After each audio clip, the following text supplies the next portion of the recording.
दुनिया में मौजूद बड़ी से बड़ी फौज भी इनका नाम सुनने भर से कांप उठती है। अपने दुश्मनों के सर काटकर अपने घर पर सजाने की इनकी परंपरा रही है। कमाऊ की पहाड़ियों में तैयार हुए वीर जवान जितने खूंखार योद्धा हैं, उतने ही मेहमान नवाज और स्वाभिमान भी। और इनके भारतीय सेना में जुड़ने के साथ इनकी परंपराएं भी आई।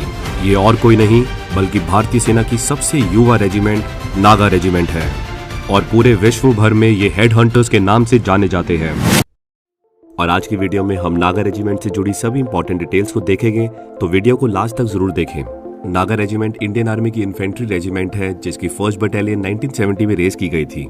इस रेजिमेंट के रिक्रूट्स को मेनली नॉर्थ ईस्ट के नागालैंड से लिया जाता है और ये इंडियन आर्मी की one of the youngest regiment में से एक है। और आज हम सबसे पहले बात करते हैं इस रेजिमेंट के इतिहास की। 1957 में नागा लोग उग्रवाद की स्थिति में थे और युवाओं ने सरकार के खिलाफ हथियार उठा लिए थे। नॉर्थ ईस्ट में शांति लाने के लिए नागा लोगों को एक समान आयोजित किया और उन्होंने सरकार के सामने कई मांगे रखी। उन्होंने मांगों में दो सबसे प्रमुख मांगे रखी थी, नागालैंड के लिए राज्य का दर्जा और नागा लोगों के लिए इंडियन डिफेंस फोर्सेस में एक सेपरेट यूनिट को बनाना।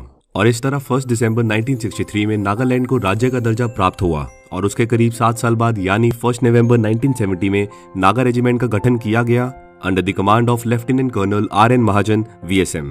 शुरुआत में नागा रेजिमेंट की एक ही बटालियन को रेस करने का प्लान था और इसी कारण से इसको कमाऊ रेजिमेंट सेंटर रानीखेत से एफिलेट किया। नागा लोगों का रहन सहन, खान पान और तौर तरीके काफी हद तक कमाऊ से मिलता जुलता है। इसी कारण से नागा रेजिमेंट के लिए कमाऊ रेजिमेंट सेंटर का चयन किया गया ताकि फ्रेश रिक्रूट हुए नागा सोल्जर्स को सेटल होने में ज्यादा समय ना लगे। स्टार्टिंग में इस बटालियन को रेस करने के लिए कमाऊ रेजिमेंट 3 गोरखा राइफल्स और गढ़वाल राइफल्स की बटालियन से मैन पावर ली गई थी। इसके अलावा 69 नागास को डायरेक्टली रिहेबिलिटेशन कैंप से डायरेक्टली एनरोल किया गया था और इनमें से कुछ नागास को तो directly as junior commission officers भी अपॉइंट किया था। इनकी ट्रेनिंग अभी भी जारी थी पर ईस्टर्न बॉर्डर पर बनी परिस्थिति के चलते नागा रेजिमेंट को इमीडिएटली डिप्लॉय किया गया। एक नई रेजिमेंट जिसकी अभी ट्रेनिंग भी पूरी नहीं हुई और ना ही वो बैटलफील्ड रेडी थी, फिर भी उनको 1971 इंडो पाक वॉर में डिप्लॉय कर दिया गया। पर इन सब के बावजूद हम ये कैसे भूल सकते हैं, ये बटालियन नागास, कमाऊस, गढ़वालीस और गोरखास जैसे बॉर्न फाइटर से बनी हुई है और इन्होंने वॉर में एक्सेप्शनल परफॉर्म किया। इस बटालियन की अदम्य वीरता को देखते हुए 11 फरवरी 1985 को हल्द्वानी में एक और नागा बटालियन 2 नागा को रेस किया।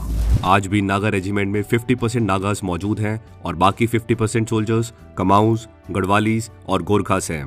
क्योंकि कई कमाऊ बटालियंस नागालैंड से एसोसिएटेड हैं, इसलिए नागा रेजिमेंट को सभी रेजिमेंटल मैटर्स के लिए कमाऊ रेजिमेंट से एफिलेट किया।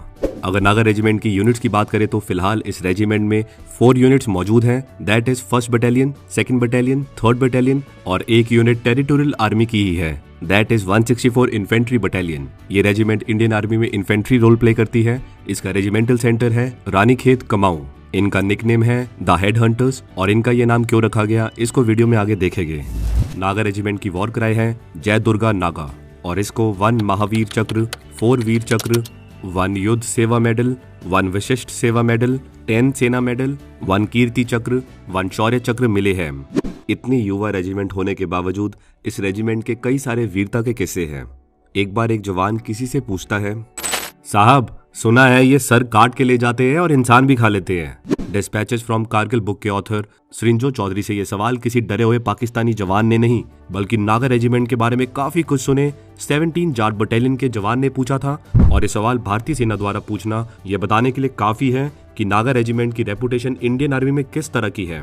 ऐसा बोला जाता है कि ये कभी भी अपने दुश्मन को कैदी की तौर पर नहीं रखते हैं बल्कि उनका फैसला तुरंत ही कर दिया जाता है। नागाज अपने एनिमी के सर को काटकर अपने साथ रखते हैं और अपने इसी मार्शल हिस्ट्री और ट्रेडिशन के चलते इन्हें अपना निकनेम द हेड हंटर्स मिला है।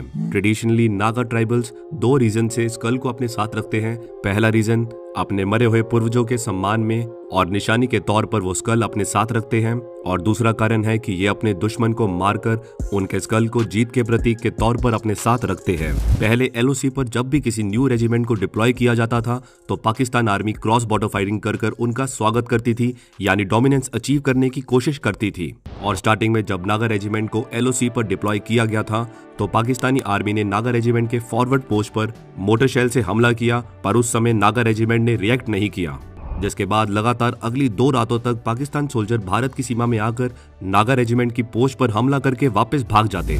2 रातों तक लगातार ऐसे होने के कारण नागा रेजिमेंट ने यह तय किया कि अब से ऐसा नहीं होने देंगे और अगली बार जब पाकिस्तानी सोल्जर भारत की सीमा में आए तो पाकिस्तानी सोल्जर्स को नागास ने पकड़कर उनको पेड़ से बांध दिया और उनके सामने आग जलाकर अपना ट्रेडिशनल नागा डांस परफॉर्म किया। कुछ लोगों का मानना है कि ये इंसिडेंट पाकिस्तान में हुआ था, ना कि इंडिया में। मतलब नागा रेजिमेंट के सोल्जर्स बॉर्डर क्रॉस करके पाकिस्तानी द्वारा की जा रही हरकतों का जवाब देने गई थी। इतना ही नहीं, बल्कि पकड़े गए 2 पाकिस्तानी जवान में से एक जवान की टांग काटकर उनके सामने उसको पकाया भी और अगली सुबह उन दोनों पाकिस्तानियों को छोड़ दिया गया। इस इंसिडेंट के बाद पाकिस्तानी साइड पर डिप्लॉयड बलूच रेजिमेंट के जवान इतना डर गए थे कि आने वाले 3 साल तक जब तक नागा बटालियन वहां पर पोस्टेड थी तब तक वो LOC के करीब भी नजर नहीं आते थे। कारगिल वॉर में भी नागा रेजिमेंट ने अपनी वीरता का प्रदर्शन किया था। कारगिल वॉर में नागा रेजिमेंट की 2 बटालियन 1 नागा और 2 नागा ने पार्टिसिपेट किया था। 1 नागा अंडर 56 माउंटेन डिवीजन और 2 Naga under 79 mountain brigade. 2 Naga ने 3 और 4 जुलाई 1999 की रात को फेमस टाइगर हिल और स्ट्रेटेजिक पॉइंट 4875 कॉम्प्लेक्स कैप्चर करने में अहम भूमिका निभाई थी। इसके अलावा 2 नागा को सूडान में डिप्लॉय किया गया था under UN peace keeping missions, जहां पर उन्हें उनके बेहतरीन काम के लिए UN force commanders appreciation card भी मिला। सिमिलरली 2 साल पहले हुए इंडिया चाइना स्टैंड ऑफ में भी नागा रेजिमेंट ने अपने शौर्य से चाइनीज सोल्जर्स में खौफ बनाए रखा था। ऐसे तो नागा पैदाइशी शूरवीर होते हैं, पर इंडियन आर्मी में नियुक्त होने से पहले इन्हें ट्रेन किया जाता है। सिलेक्शन के बाद ट्रेनिंग सेंटर में आए रिक्रूट्स को प्रॉपर ट्रेनिंग दी जाती है। नागास, कमाऊस, गढ़वालीस और गोरखास की हिंदी काफी कमजोर होती है और इसी कारण से इन्हें ट्रेनिंग में हिंदी लैंग्वेज भी सिखाई जाती है। पहाड़ी इलाकों से होने के कारण ये एक और चीज में काफी कमजोर होते हैं और वो है तैराकी यानी स्विमिंग। पहाड़ी इलाकों से होने के कारण ज्यादातर रिक्रूट्स को स्विमिंग नहीं आती है और ट्रेनिंग में इसलिए स्विमिंग पर खास ध्यान दिया जाता है। नागास, कमाऊस, गढ़वालीस और गोरखास ये सभी बॉर्न वॉरियर्स होते हैं, इसलिए इनको सभी डायरेक्शन में ट्रेनिंग देके अल्टीमेट सोल्जर में इजिली कन्वर्ट किया जा सकता है। ट्रेनिंग के दौरान इन्हें माउंटेन क्लाइंबिंग, काउंटर इंसर्जेंसी और long and short range firing training भी दी जाती है। फायरिंग ट्रेनिंग के लिए मॉडर्न इक्विपमेंट्स और डमी राइफल्स का इस्तेमाल किया जाता है। ट्रेनिंग में अनआर्म्ड कॉम्बैट भी एक इंपॉर्टेंट एस्पेक्ट है, ताकि हथियार ना होने के बावजूद भी अपने दुश्मन को निहत्थे मारा जा सके। ट्रेनिंग में गेम्स पर भी काफी जोर दिया जाता है ताकि रिक्रूट्स के बीच बॉन्डिंग स्ट्रांग हो सके। इसके अलावा बॉक्सिंग और टाइकोंडो को ट्रेनिंग का हिस्सा रखा ही इसलिए गया है ताकि अनआर्म्ड कॉम्बैट में ये रिक्रूट्स के काम आ सके। नागा रेजिमेंट के कर्नल ऑफ द रेजिमेंट है Rana Pratap Kalita, UYSM, AVSM, SM, VSM। तो ये थी नागा रेजिमेंट से जुड़ी सभी इंपॉर्टेंट डिटेल्स। ऐसे ही डिटेल डिफेंस रिलेटेड वीडियोस को देखने के लिए आप हमारी डिफेंस एनालिसिस प्लेलिस्ट रेफर कर सकते हैं। प्लेलिस्ट का लिंक आपको आई बटन और डिस्क्रिप्शन बॉक्स में मिल जाएगा। लाइक करें हमारी वीडियो को और हमेशा की तरह हमारी वीडियो को शेयर करते रहे। मिलते हैं अगली वीडियो में।